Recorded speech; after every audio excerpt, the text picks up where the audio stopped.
Okay, we're talking about the 80s television now. You were on Dynasty. Oh, yes, I did a couple of those. I played John Forsythe's attorney. Played an attorney on that, yes. That was an interesting experience. John was easy and lovely to work with. The woman, the one who played the bitch in that. Joan Collins? Joan Collins.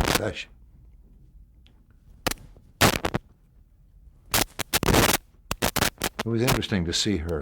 I didn't work with her, but she was around, boy. I mean, that's a first-class movie star. You know what I mean? Unapproachable in a way. My feeling at the moment. The other girl, easy, nice, but We're back on. We're talking about that's all Dynasty. right. That's really all I have to say about that. You did a fun one. You did a Newhart. Yeah, that was fun. That was nice. Oh, what a wonderful. That was a wonderful cast. Pleasure to do that kind of work. Yeah, I had a good time with Bob and the people in that show.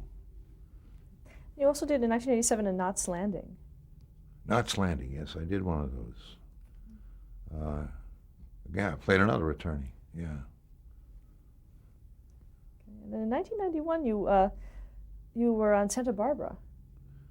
Santa Barbara, yeah. I made some nice money on that show because I had to make a telephone threat, and they kept playing that in ensuing shows. I had no idea that was going to happen. Every time they played it, they had to pay me. So. So you weren't even seen on camera? No, for a moment I was in one show, but my voice was on like half a dozen of them. Okay, to complete that particular story. Let's talk about some other shows and films that you've been on through your career. The Greatest Story Ever Told. Oh yes, that was a big movie.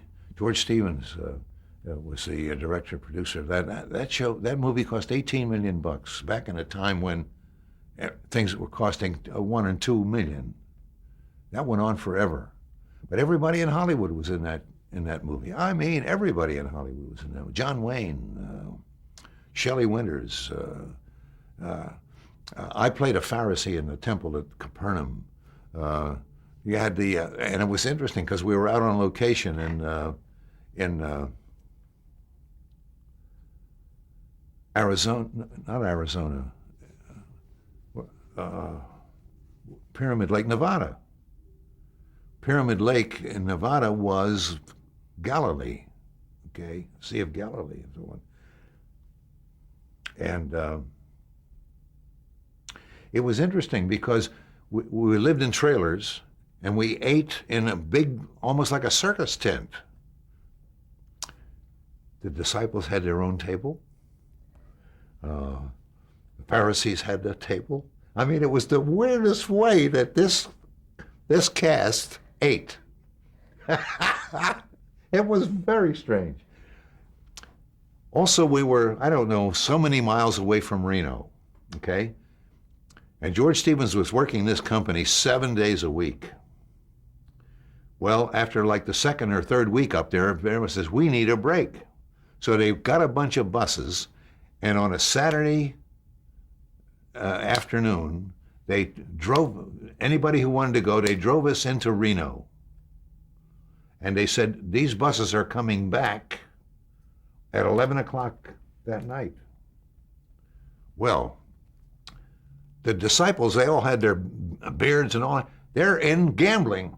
And the word got out, the disciples are in such and such a club, and they're all gambling. And everybody who could squeezed into this one place to see these guys play craps.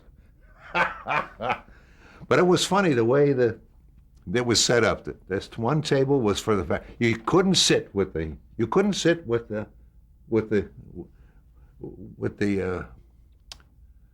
disciples. You couldn't do that. Do you remember who some of your fellow Pharisees were? Oh, John Lupton was one of them. Gee, I can't think of can't think of who many of them were. Sal Mineo was in the scenes that we were in which he is healed a crippled boy and is able to walk and so on and so on. And Joseph Schildkraut, great old time actor.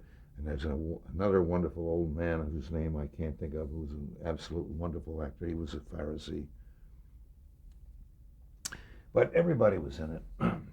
John Wayne saying at the end of it, truly, he was the Son of God. There you go.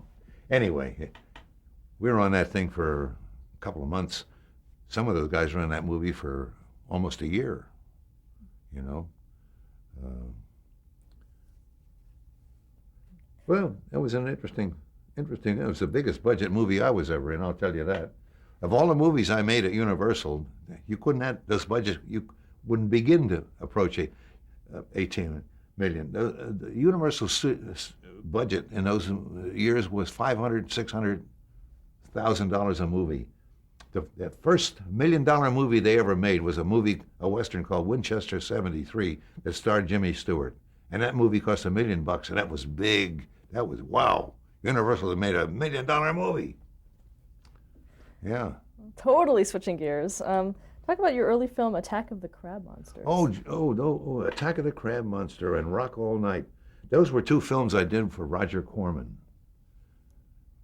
Boy, that was Roger was an interesting man. He was making movies for $50,000, 60,000, 100,000 at the most. Jack Nicholson, everybody worked with Roger Corman. And Roger Corman, he had a crew of maybe 8 guys. And those guys, each one of those guys did 8 jobs, you know.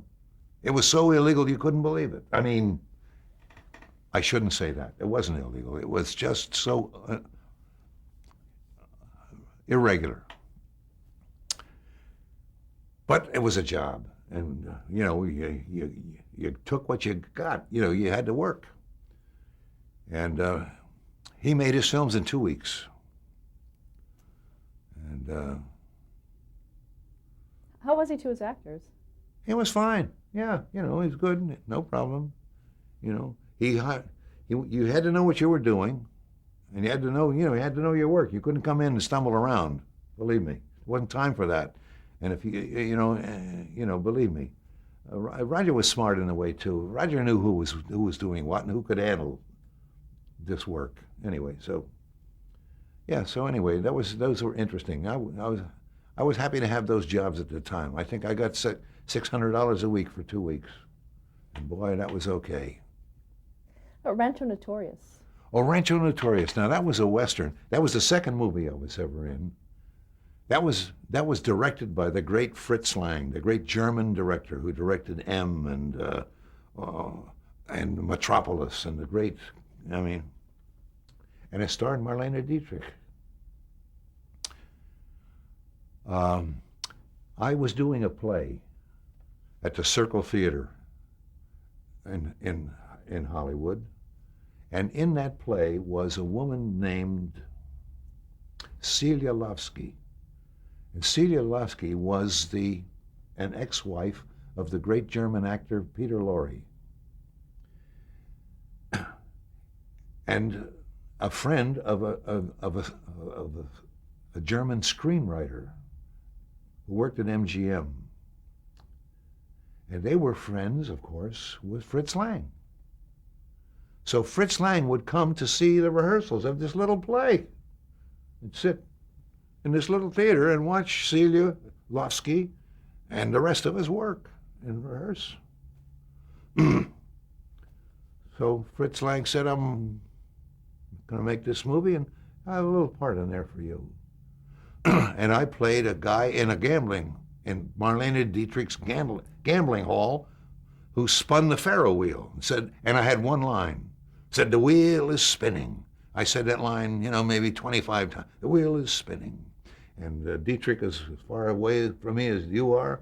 And Arthur Kennedy and I can't think of the couple of other actors, big actors. But the thrill for me was that I was working in a movie for the great Fritz Lang, and I'm working across the table with Marlene Dietrich. Couldn't believe it.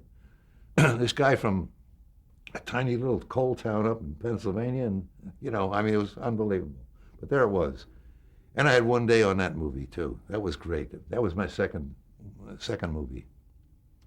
A television show that you worked on was Lassie. Oh yeah, I did a couple of Lassies. I did one Lassie in which I played a park ranger who found a fawn, an orphan fawn. Well, for 3 days I had to carry this fawn around, and this fawn did not want to be carried. And they got legs, and these little sharp hoofs, and I'm telling you, I had to carry this. Well, I was sore for a week after that. My arms and my chest, and I had to protect myself from being kicked. I'm telling you, and that was a tough job. Nobody has any idea how tough that job was. Throughout your career, did you work with a lot of animals as an actor? Not really. That. And then on Gilligan's, there were animals, Yeah, that was an interesting experience. We had a lion one time that the trainers had to hold up, but it broke loose and took a lunge across a bed at Bob Denver. Gee, we had a tiger on the show one time. I want to tell you, tigers are a tiger. That's, I mean, oh boy. Yeah, I never enjoyed much. I never enjoyed monkeys and that kind of thing. We had a few of those, I'm not an animal person in that way. Some people are great with it, not me. I like dogs and cats. Another show was Rescue 8. Oh yeah, that was a good show. I worked with a great Italian actor named Edoardo Cianelli, who was in New York in the 30s in great plays, winter set and wonderful stuff, and then the movies. And it was a thrill to work. I'm working with a guy that I know of his background and in awe, but he was the sweetest man. And I played in that thing. I played a preacher who's Cianelli gets stuck in the bell tower with the bells and so on, and the rescue aid. But I played the minister, and I had to come and be with him and comfort him and talk to him and so on and so on, wait for the rescue aid guys to come. The reason I want to talk about that is because my mother called me and she said, "Russell, for the first time I've seen you play somebody decent." Oh, God. I made my mother happy playing a minister. Did it disturb her that you were playing all those heavy? Oh, yeah. She said, she couldn't figure that out. Why do you do that? Why do you take those parts? So I finally made her happy playing a minister. Another series you were on was Rich Man, Poor Man. Oh, yeah. Rich Man, Poor Man. Well, I played a cop, a detective in that. I had a couple of tough scenes with Peter Strauss. I had him in jail. I don't remember much more about it than that. I knew Ed Asner because we were both with the same agent at that time. So I knew Ed.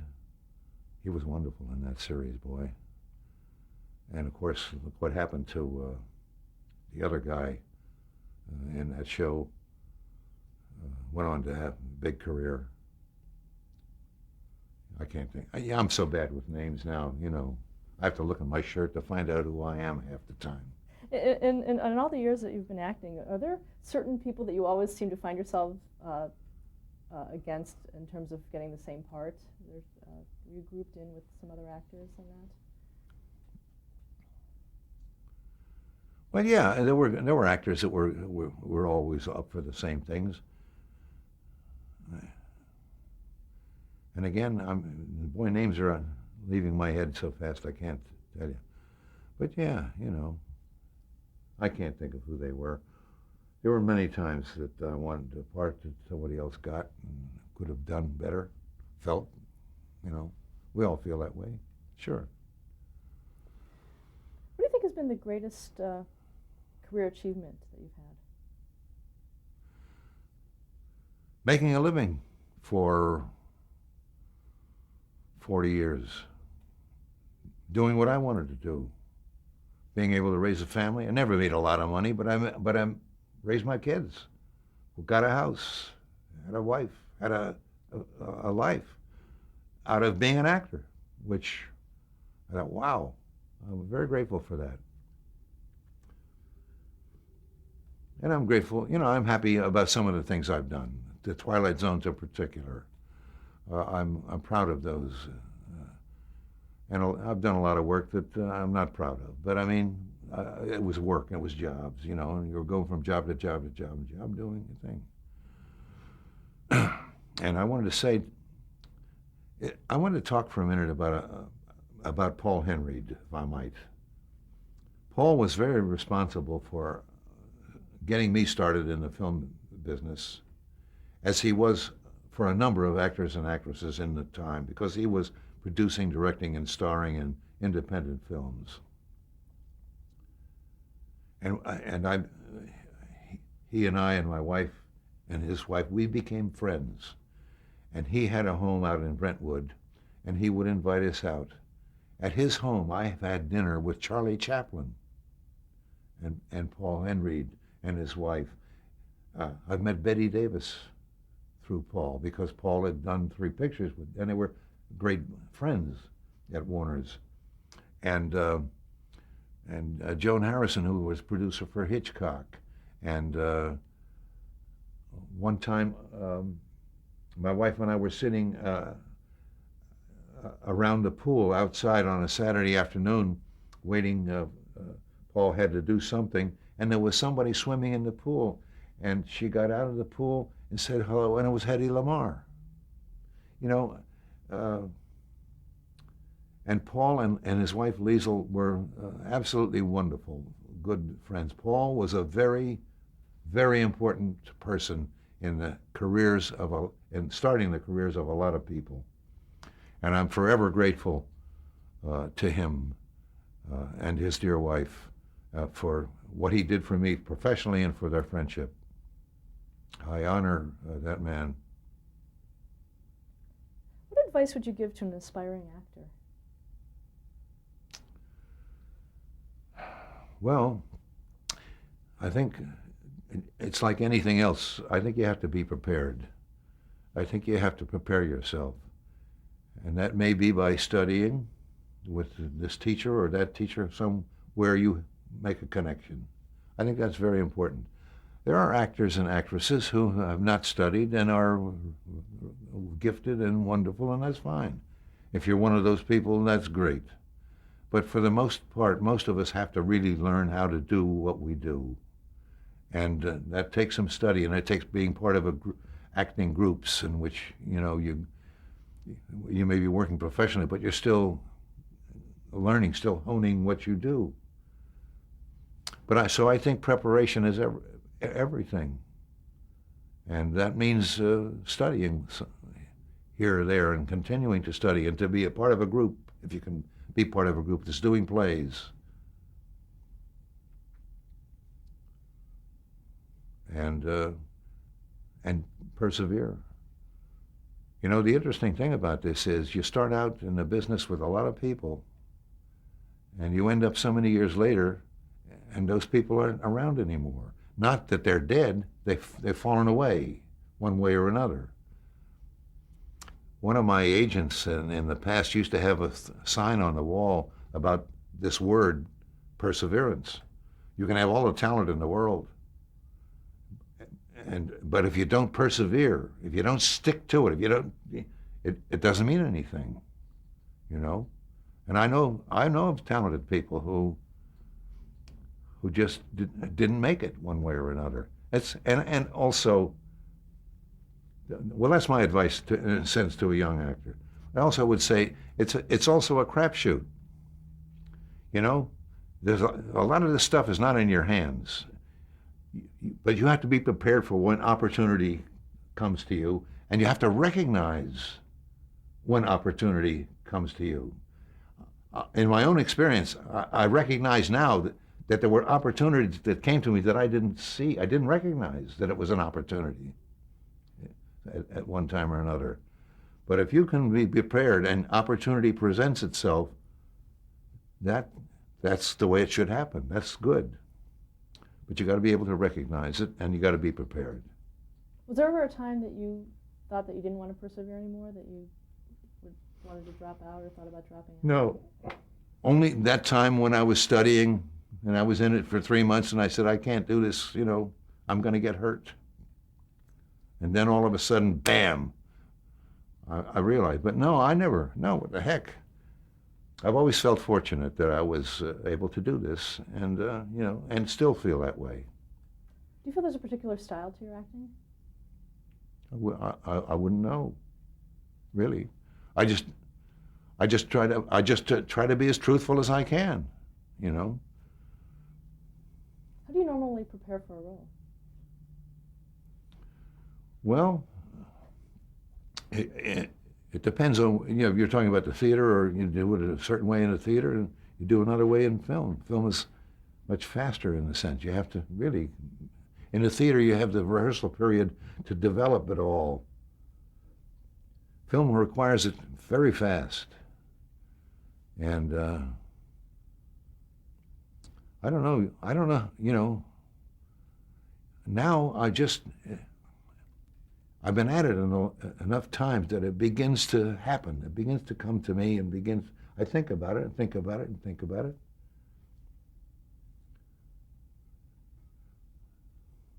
But it's really hard to describe, really hard to explain in a sense how I do what I do. I really can't tell you other than that, except to say that in the theater you have the time to really slowly develop this.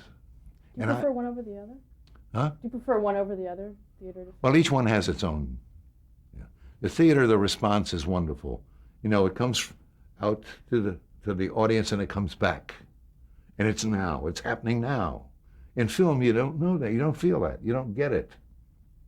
Except maybe your crew, But you don't know. But film and that kind of thing pays where the theater doesn't, But I've worked many times in the theater for $25 a week. And delightful, or gas money, The last question that we ask our interviewees is, how would you like to be remembered? Oh, gee. I would like to be remembered as a good actor.